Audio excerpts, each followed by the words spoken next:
Baltimore had yet another violent year as 2018 comes to a close. 307 people have been killed in city streets. WMAR 2 News' investigative reporter Ryan Kubler now on another grim total, 4 years running.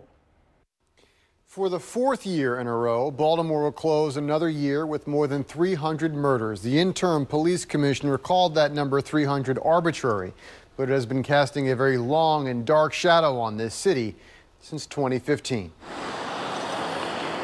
Just in front of the J. Van Story Branch Senior Apartments, homicide detectives and crime scene techs work to make sense of what could be the last murder of 2018. Police say a 59-year-old man was shot and killed here on 20th Street in Lower Charles Village just before 10:30 this morning. The Korean restaurant across the street has cameras.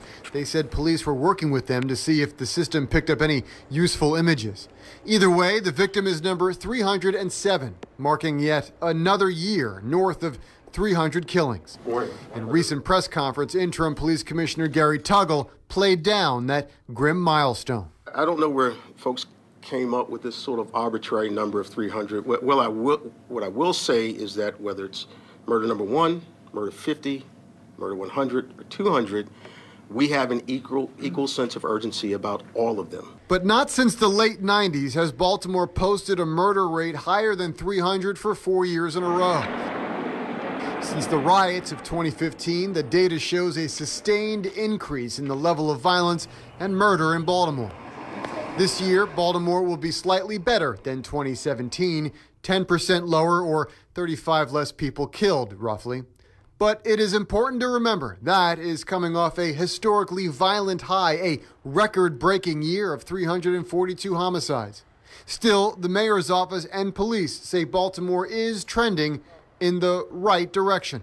Is that enough? Not at all. We've got to do more. We have to work harder. We have to think outside the box more.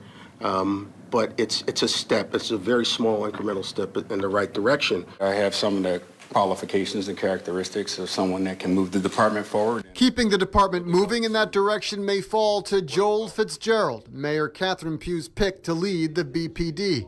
Fitzgerald must be confirmed by the 28th of next month, with public hearings scheduled for this coming Saturday.